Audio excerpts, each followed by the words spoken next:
The story of a nation can often be found in the small metal discs that pass through its people's hands every day. Australian coins offer a particularly fascinating and clear narrative, a tangible timeline of the country's growth from a rugged penal colony to a modern, independent nation. Each coin is a small piece of history, a miniature sculpture, economic change, artistic expression, national identity.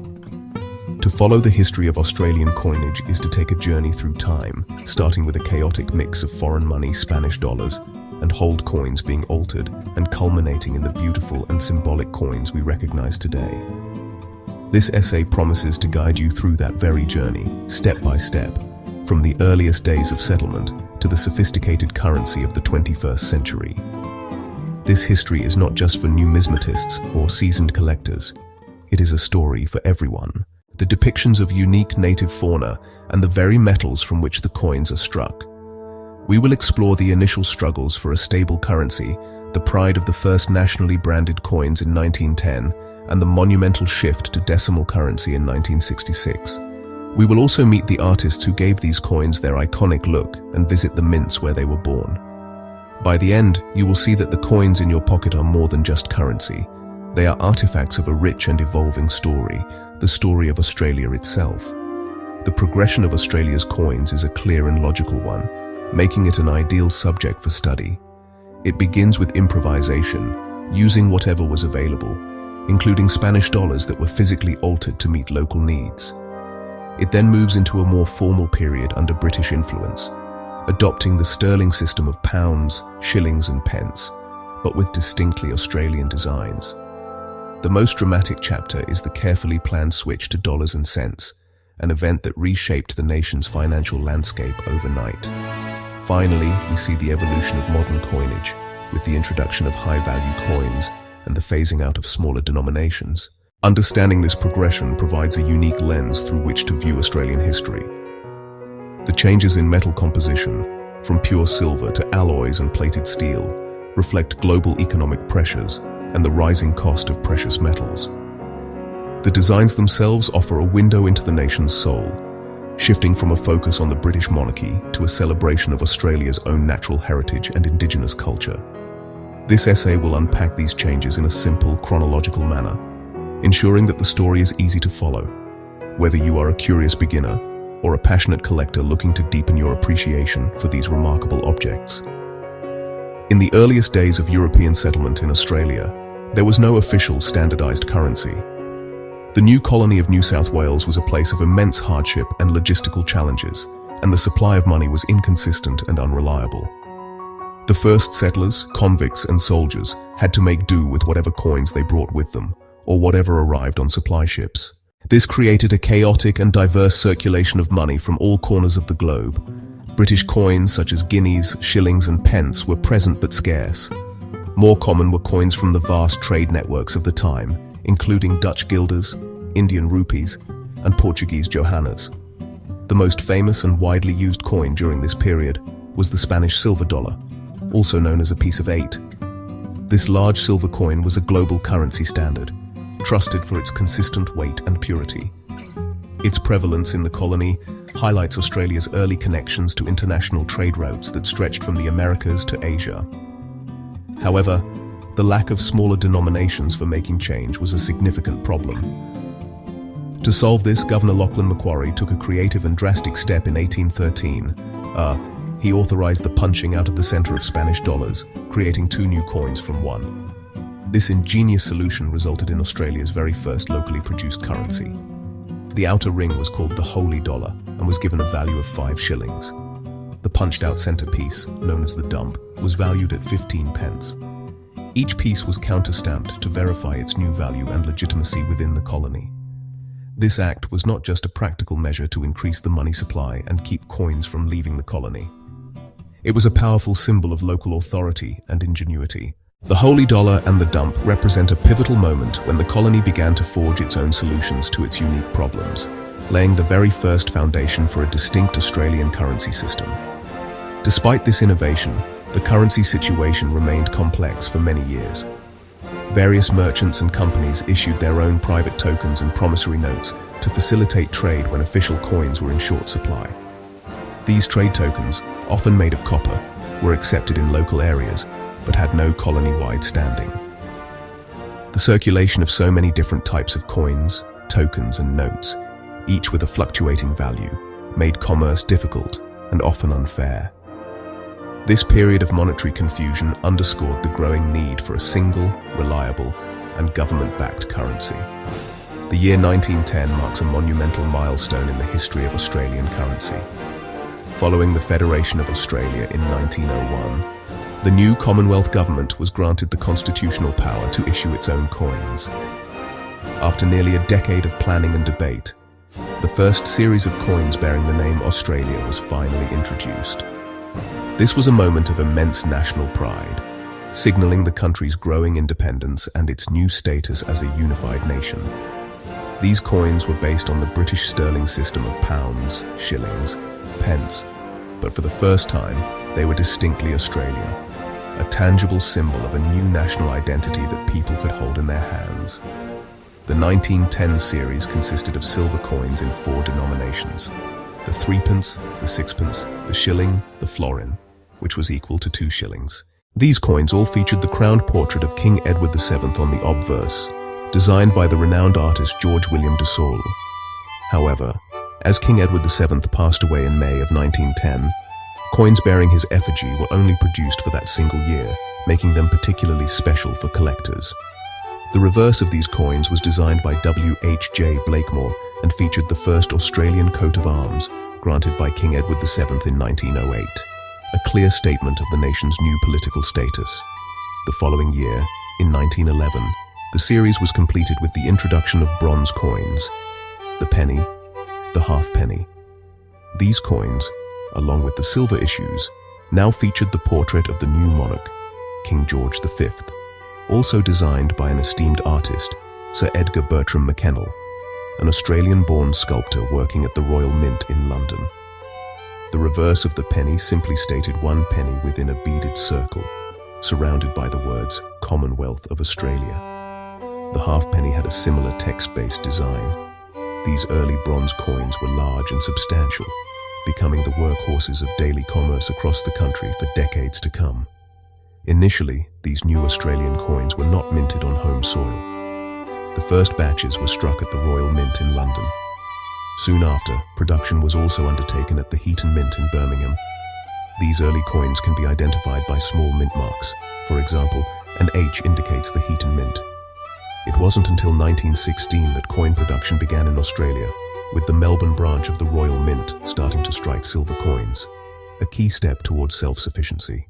The period from 1910 until the switch to decimal currency in 1966 is known as the Commonwealth or pre-decimal era. Throughout these 55 years, Australian coins consistently featured the reigning monarch on the obverse. This practice was a constant reminder of Australia's ties to the British Empire and the Commonwealth. The portraits were updated with each new sovereign, creating a visual timeline.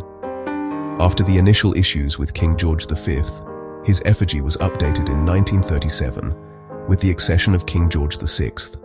This new portrait, designed by Percy Metcalfe, showed the king facing left, a tradition of alternating directions. While the obverse honored the monarch, the reverse designs were overhauled in the late 1930s. In 1937, a competition sought distinctly Australian reverse designs. The winning artist was George Kruger Gray. Introduced in 1938, his designs moved away from text-heavy coat of arms motifs to Australian symbols. The florin featured a more detailed coat of arms. The shilling showed a merino ram's head. The threepence displayed 3 stalks of wheat. Side by side, 1938 shilling, merino ram, and 1938 penny, bounding kangaroo. The kangaroo, after brief 1937 appearances, became permanent. The penny's bounding kangaroo became an iconic image of Australia worldwide. These images celebrated national identity, agriculture, sheep, and wildlife. Coin composition also changed. Early silver coins were 92.5% sterling silver. After World War II, rising prices led to a reduction to 50% in 1946, marking the end of true silver currency in circulation. On the Monday, the 14th of February, 1966, Australia underwent one of the most significant logistical and cultural transformations in its history, the changeover to decimal currency. This event, known as Sea Day or Changeover Day, marked the end of the cumbersome British-based system of pounds, shillings and pence, and the beginning of the simpler modern system of dollars and cents. The transition was meticulously planned for years and was preceded by a massive public education campaign. A catchy jingle featuring a character named Dollar Bill was broadcast on radio and television, teaching Australians how to convert the old currency to the new, with $2 equaling one old pound. The Royal Australian Mint, a brand new facility in Canberra, was responsible for producing the vast quantity of new coins required. 6 new coins were introduced: the 1 cent, the 2 cent, struck in bronze made from copper, tin and zinc. 5, 10 and 20 cent coins were struck in a silver-colored copper-nickel alloy. The 50-cent piece was initially round and contained 80% silver. This added prestige and encouraged acceptance, though it would soon prove problematic. The reverse designs came from a public competition, won by artist and goldsmith Stuart Devlin. Devlin chose to feature native fauna: the feather-tail glider, frilled neck lizard, echidna, superb lyrebird, and the platypus. The 50 cent carried the Australian coat of arms. One of the first major adjustments concerned the 50-cent coin. The original round, 80% silver coin of 1966 was quickly withdrawn from circulation. This was because the soaring price of silver soon made the metal content worth more than its face value. In 1969, it was replaced by the now familiar 12-sided 50-cent coin, made from copper-nickel. This distinctive shape made it easily identifiable by touch. As inflation eroded value, the $1 banknote wore out too quickly. A $1 coin was introduced in 1984. This gold-colored coin, in aluminum bronze, featured a now iconic design by Stuart Devlin, a mob of 5 kangaroos. It quickly replaced the paper note, setting a new standard. Following its success, the $2 coin was introduced in 1988. Smaller and thicker than the $1, it portrayed an Aboriginal elder set against the Southern Cross and native grass trees, a significant inclusion of Indigenous heritage on a circulating coin. In 1991, the 1 and 2 cent coins were withdrawn as their purchasing power fell and production costs exceeded face value. Cash transactions were rounded to the nearest 5 cents, though the values remain in electronic transactions. The Royal Australian Mint produces billions of coins for daily use and a wide range of collector pieces, preserving integrity and promoting history and culture. The Perth Mint, opened in 1899, refined gold and struck sovereigns. Today, it mints world-renowned collector and bullion coins like the gold kangaroo and silver kookaburra. Its bullion coins are highly sought after worldwide, continuing Australia's minting excellence. Collecting Australian coins can be a wonderfully rewarding hobby, accessible to people of all ages and budgets. The easiest way to begin is simply by paying attention to the change in your pocket, a practice known as noodling. You can start by assembling a complete date set of a single denomination, for example, the $1 coin, aiming to find one from every year of issue. This helps you learn to look closely at details. As you build your collection, store your coins properly. Use simple cardboard 2x2 holders or plastic albums. These protect coins from scratches, environmental damage, and fingerprints, preserving condition for years. Value comes down to 2 things: condition and rarity. Condition or grade is how much wear a coin has. Circulated coins show worn-down details. Uncirculated coins look fresh from the mint. Better condition usually means higher value. Rarity is set by mintage. Use guidebooks and online resources to find figures and identify key dates. Hunt for error coins, from minor flaws to dramatic blunders like off-center strikes or mules. A famous case is the 2000 mule dollar, a $1 with the smaller 10-cent obverse.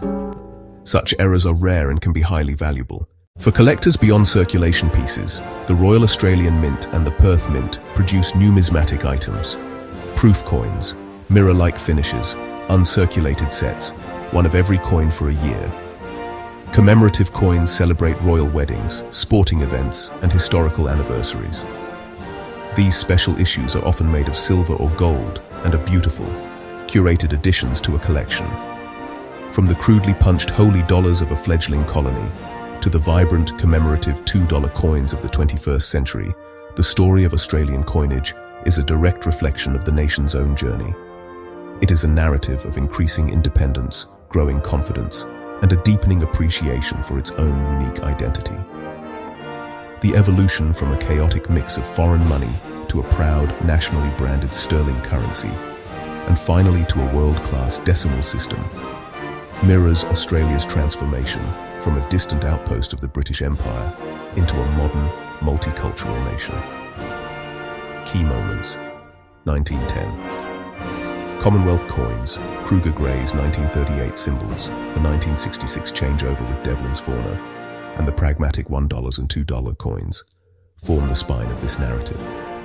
This clarity is why Australian coins are admired by collectors worldwide, including many in America. The designs are artistically excellent, particularly the fauna on the decimal series, which are universally appealing. The history is logical and easy to follow, with clear turning points like the 1966 changeover providing a perfect framework for study. Each coin is not merely a token of economic value, it is a pocket-sized piece of art, a historical document, and a symbol of what it means to be Australian. They tell a story of monarchs and mints, of artists and animals, and of a nation forging its own destiny. In the end, every coin that has passed through Australian hands carries a piece of this rich history, from the weight of a pre-decimal penny featuring a kangaroo to the gleam of a modern dollar celebrating a national hero. These metal discs connect the past to the present. They are tangible links to the economic realities, artistic tastes, and cultural values of their time. For collectors and casual observers alike, they offer more than just monetary worth. They offer a story, struck in metal and carried through generations, of how a continent found its currency and, in doing so, helped to define itself.